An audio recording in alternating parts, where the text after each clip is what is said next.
वैसे तो उत्तर प्रदेश का बस्ती जिला किसी परिचय का मोहताज नहीं है, लेकिन बस्ती जिले के छावनी में स्थित मेरे पीछे इस पीपल के वृक्ष के इतिहास से शायद ही बहुत कम लोग वाकिफ होंगे। नमस्कार, मैं नेहा तिवारी। आज छावनी में स्थित हम आपको एक ऐसे पीपल के वृक्ष के इतिहास से रूबरू करवाने वाले हैं जिसका इतिहास 1857 से जुड़ा है। मेरे पीछे जो आप पीपल का वृक्ष देख पा रहे हैं, ये कोई मामूली वृक्ष नहीं, बल्कि 1857 में यहाँ पर एक साथ 150 स्वतंत्रता सेनानियों को फांसी दी गई थी। लखनऊ से करीब 200 किलोमीटर दूर बस्ती जिले के छावनी में स्थित यह वृक्ष अपने आप में इतिहास समेटे है। यह वृक्ष 150 क्रांतिकारियों के सजाए मौत का गवाह है। छावनी के शहीद मंदिर का इतिहास है कि यहाँ अंग्रेज अपना आश्रय बनाए हुए थे। अंग्रेजों ने जनरल किंग की हत्या के बाद राजद्रोह में यहीं पर 150 क्रांतिकारियों को फांसी की फंदे से लटकाकर शहीद कर दिया था।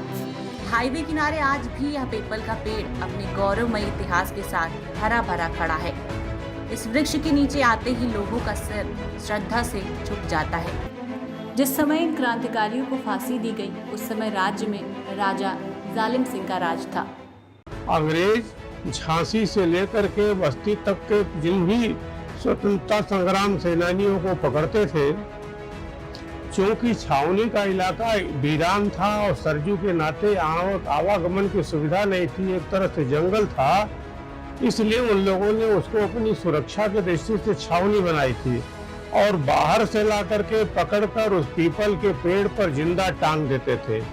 व्यवस्था और दंत कथा के अनुसार तो 400-500 लोगों को अंग्रेजों ने वहां जिंदा टांग दिया था, लेकिन 150 से लोगों का लगभग इतिहास मिलता है। उन लोगों को टांगा गया और जब तक चील कौए खाते रहे, मड़वाते रहे, अंग्रेज उसको देखते रहे। स्वतंत्रता संग्राम सेनानियों का अतुलनीय योगदान है, लोकल लोगों का योगदान है। देवरिया, वाराणसी से भी लोग ला करके वहाँ जिंदा टांग दिए जाते थे और उसमें हमारे तमाम सेनानियों ने आत्माहुति दी।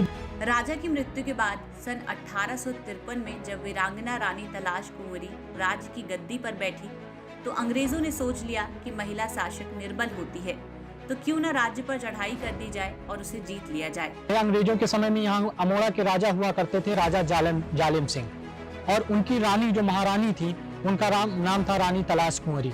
1857 की क्रांति में उनका एक बहुत बड़ा योगदान रहा। यहाँ के क्रांतिकारियों का नेतृत्व राजा जालिम सिंह ने किया और उनको जब अंग्रेजों ने गिरफ्तार कर लिया तो उनकी रानी ने कमान संभाली और रानी की बहादुरी की कहानियां यहाँ गांव-गांव में सुनाई जाती रही हैं। पोखरनी रियासत की एक लड़की थी, इनका नाम था महारानी तलाश कुंवरी, उनकी वहाँ शादी हुई थी।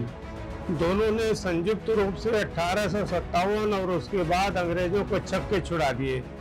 यद्यपि महारानी लक्ष्मीबाई का नाम तो इतिहास में वर्णित है, लेकिन न जाने किन कारणों से महारानी लक्ष्मीबाई तो वहाँ के झांसी के किले से कूदकर अपने बच्चे के साथ पीठ पर बांध की गई। यह सरजू की उफनती हुई नदी में अपने बच्चे को पीठ में बांध करके नदी को पार किया था महारानी तलाश कुंवरी ने, और राजा जालिम सिंह की अंग्रेजों ने वहां हत्या कर दिया था और महारानी तलाश कुंवरी भी अंत में उन्होंने आत्माहुति दे दिया, लेकिन अंग्रेजों के सामने समर्पण नहीं किया।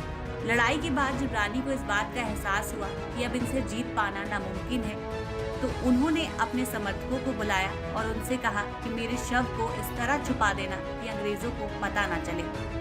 इसके बाद उन्होंने अपनी कटार अपनी छाती में भोंक कर अपना प्राण राज्य की सुरक्षा में न्यौछावर कर शहीद हो गई। इस वृक्ष से कुछ ही दूरी पर राजा और रानी की एक मूर्ति स्थापित की गई है, जिसका उद्घाटन उत्तर प्रदेश के मुख्यमंत्री योगी आदित्यनाथ ने कुछ दिन पहले ही। इसके बाद जब आप आगे बढ़ते हैं तो आपको एक म्यूजियम मिलता है, जहाँ पर आज भी कुछ अवशेष मिलते हैं। अंदर जाने पर आपको एक लंबी सी दीवार दिखेगी और उसके पास में एक छोटा सा कुआं भी आपको नजर आएगा।